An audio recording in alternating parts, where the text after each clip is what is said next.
ഇടുക്കി വണ്ടിപ്പെരിയാറിൽ ജനവാസ മേഖലയ്ക്ക് സമീപം കടുവ. പോപ്സ് എസ്റ്റേറ്റിന്റെ ഗ്രാമ്പി ഡിവിഷൻ 6-ാം നമ്പർ ഭാഗത്താണ് കടുവയെ കണ്ടത്. റോഡ് നിർമ്മാണത്തിനെത്തിയ JCB ഓപ്പറേറ്റർമാരാണ് കടുവ തേയിലക്കാട്ടിന് സമീപം നിൽക്കുന്നതായി കണ്ടത്. സുബിൻ തോമസ് ചെയ്യുന്നുണ്ട് വിവരങ്ങളുമായി. സുബിൻ, ദൃശ്യങ്ങളിലും കാണാം, വിവരങ്ങൾ എന്തൊക്കെയാണ്? ഈ വണ്ടിപ്പെരിയാറിലെ ജനവാസ മേഖല കേന്ദ്രീകരിച്ച് ഈ കടുവയുടെ സാന്നിധ്യം അത് തുടർക്കഥയാവുന്ന ഒരു സാഹചര്യമാണ്. കഴിഞ്ഞ ഏതാനും നാളുകളായി ഇത്തരത്തിൽ ഈ മേഖലയിൽ ഒരു കടുവയുണ്ട് എന്നുള്ളത് വനംവകുപ്പ് സ്ഥിരീകരിച്ചിരുന്നു. ഇത്തരത്തിൽ ഈ പീരുമേട് ഭാഗത്ത് വെച്ച് ഈ കടുവയുടെ ദൃശ്യങ്ങൾ യുവാക്കൾ പകർത്തിയതോടുകൂടിയാണ് ഈ കടുവ ഇത്തരത്തിലുണ്ട് എന്നുള്ളൊരു കാര്യം സ്ഥിരീകരിക്കുന്നത്.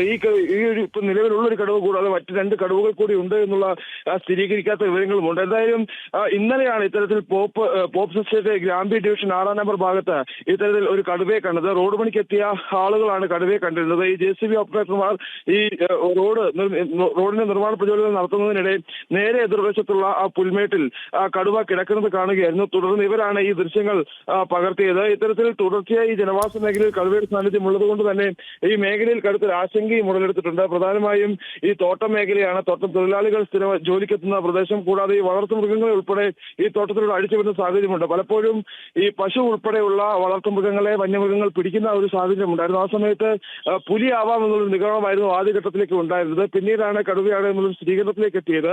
ഇത്തരത്തിൽ ഈ കടുവ ഉണ്ട് എന്നുള്ളൊരു സ്ഥിരീകരണം ഉണ്ടായിട്ടും വനംവകുപ്പിന്റെ ഭാഗത്തുനിന്ന് ഇതിനെ പിടികൂടി കൊണ്ടുപോകാനുള്ള ഒരു ഇടപെടൽ ഉണ്ടാകുന്നില്ല എന്നുള്ളതാണ് ഏറ്റവും പ്രധാനപ്പെട്ട ഒരു കാര്യം. ഇത്തരത്തിൽ കടുവ വലിയ അക്രമാസക്തനല്ല എന്നുള്ളൊരു വാദമാണ് ഈ വനംവകുപ്പ് ഉദ്യോഗസ്ഥർ മുമ്പോട്ട് വയ്ക്കുന്നത്. കടുവ അക്രമാസക്തനാകുന്നില്ല, അല്ലെങ്കിൽ എപ്പോഴും ജനവാസ മേഖലയിലേക്ക് കാണുന്നില്ല, വല്ലപ്പോഴും മാത്രമാണ് കാണുന്നത് എന്നുള്ളൊരു വിശദീകരണമാണ് വനംവകുപ്പ് ഉദ്യോഗസ്ഥർ നൽകുന്നത്. പക്ഷേ തോട്ടം മേഖലയെ സംബന്ധിച്ച് ഈ ലയങ്ങൾക്കൊക്കെ സമീപത്ത് വരെ ഈ കടുവ എത്തുന്ന ഒരു സാഹചര്യമുണ്ട്. ഇപ്പോൾ ഈ എസ്റ്റേറ്റിന് തൊട്ട് ചേർന്ന് തന്നെ ഈ ലയങ്ങളെല്ലാം തന്നെ ഉണ്ട്. അവിടേക്ക് വരെ ഈ കടുവ എത്താനുള്ള സാധ്യതയുണ്ട്. അതുകൊണ്ട് തന്നെ അടിയന്തരമായി ഈ കടുവയെ കൂട് വെച്ച് പിടികൂടി കൊണ്ടുപോകണമെന്നൊരു ആവശ്യം അവർ മുമ്പോട്ട് വയ്ക്കുന്നുണ്ട്. കൂടാതെ ഒരു ദ്രുതകർമ്മ സേനയെ നിയമിക്കണമെന്നൊരു ആവശ്യവും ജനങ്ങൾ മുമ്പോട്ട് വയ്ക്കുന്നുണ്ട്. ശരി സുബിൻ.